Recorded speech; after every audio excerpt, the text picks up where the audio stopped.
Tiếng Anh cao cấp. Good afternoon, ladies and gentlemen. Today, I would like to begin with a story. There was once a physical therapist who traveled all the way from America to Africa to do a census about mountain gorillas. These gorillas are a main attraction to tourists from all over the world. This put them severely under threat of poaching and being put into the zoo. She went there out of curiosity. But what she saw strengthened her determination to devote her whole life to fighting for those beautiful creatures. She witnessed a scene taking us to a place we never imagined we've ever been, where in the very depth of the African rainforest, surrounded by trees, flowers, and butterflies, the mother gorillas cuddle their babies. Yes, that's a memorable scene in one of my favorite movies called Gorillas in the Mist, based on a true story of Mrs. Dinah Fossey, who spent most of her lifetime in Rwanda to protect the eco-environment there until the very end of her life. To me, the movie not only presents an unforgettable scene, but also acts as a timeless reminder that we should not develop the tourist industry at the cost of our eco-environment. Today we live in a world of prosperity, but still threatened by so many new problems. On the one hand, tourism, as one of the most promising industries in the 21st century, provides people with the great opportunity to see everything there is to see and to go any place there is to go. It has become a lifestyle for some people and has turned out to be the driving force in GDP growth. It has the magic to turn a backward town into a wonderland of prosperity.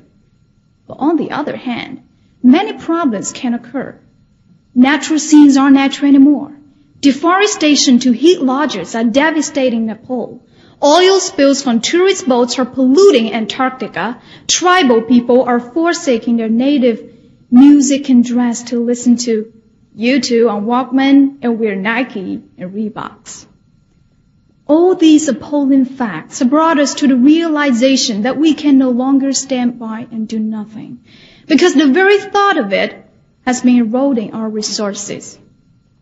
Encouragingly, the explosive growth of global travel has put tourism again in the spotlight, which is why the United Nations has made 2002 the year of ecotourism. For the first time to the world's attention, the benefit of tourism, but also its capacity to destroy our eco-environment.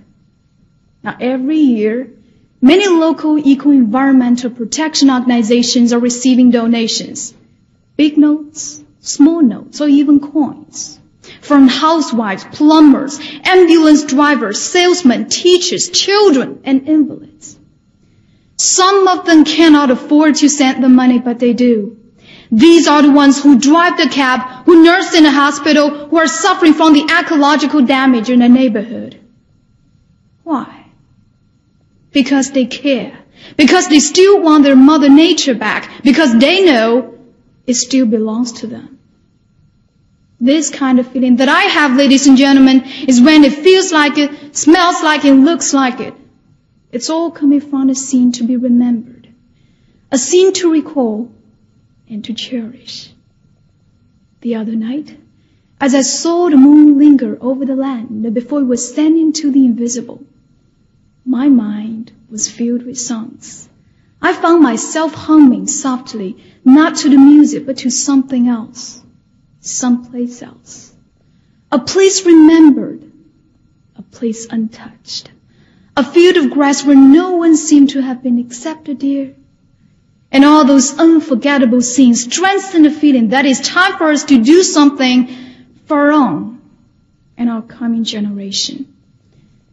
Once again, I've come to think of Mrs. Dinah Fossey, because it is with her spirit, passion, courage and strong sense of our eco-environment that we are taking our next step into the world. And no matter who we are, what we do, and where we go, in our minds, there's always a scene to remember, a scene worth our effort to protect it and fight for it. Thank you very much. Thanks, contestant number 18. The topic for your impromptu speech is, which is more important for you? Knowledge from books or personal experience? Thank you.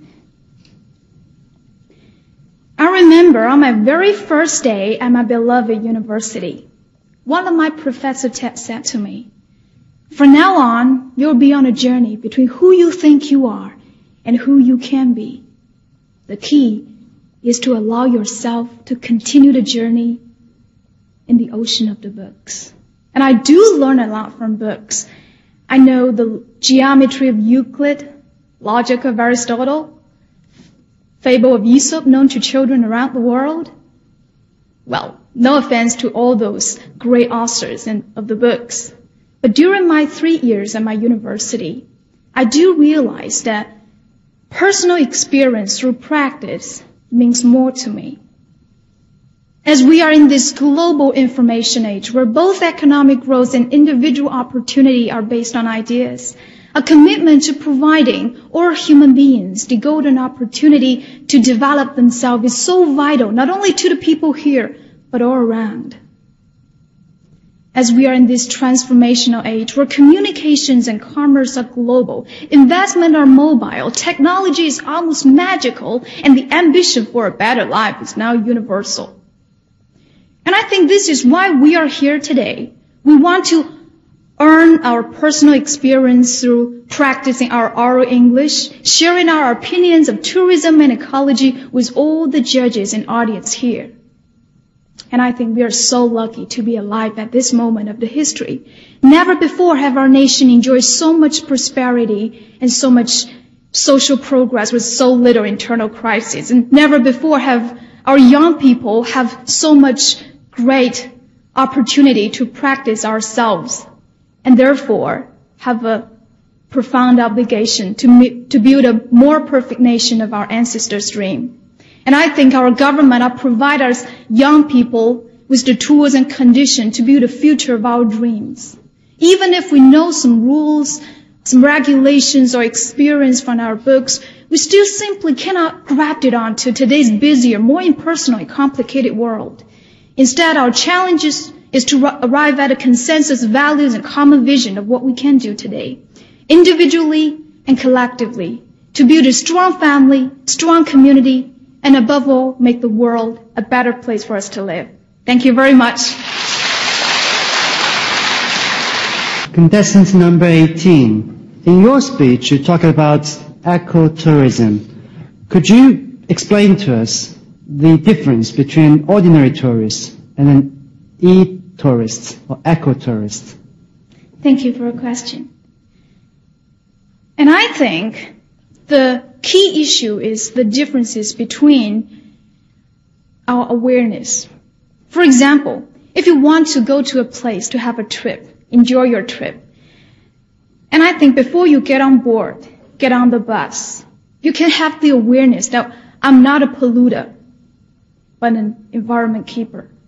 We're not go to all those scenic spots to destroy all those beautiful scenes, but to appreciate the Mother Nature, giving us so much things. Thank you very much. Contestant 18. Now that information technology is becoming more and more accessible to people in China, do you think books will become less and less important? Well, I think maybe I don't think that all those technologies can replace the importance of books. We're in our modern village where so many new industries, IT industries, tourism industries crop up every day. And this brave new world seems a little bit dehumanizing and hospitable to a lot of people. The world can no longer be defined as a place on a map or list of people or organizations. But I think the true value, the essence of our village remains the same. It is the network of values, relationships that support our lives. And we can learn those things from our books, because books is the very first beginning stage of what we learn. Thank you very much. I'd like to ask you a question about your prepared speech, please. You mentioned that the UN has declared the year 2002, I think it was, the year of ecotourism. Do you think that such gestures really serve a purpose?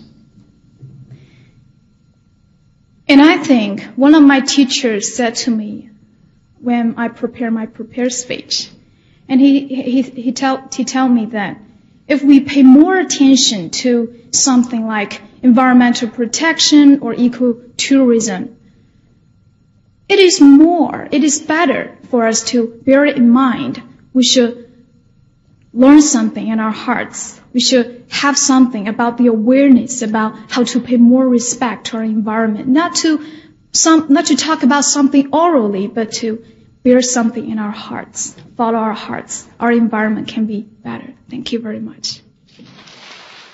Ngoại ngữ chuyên ngành.com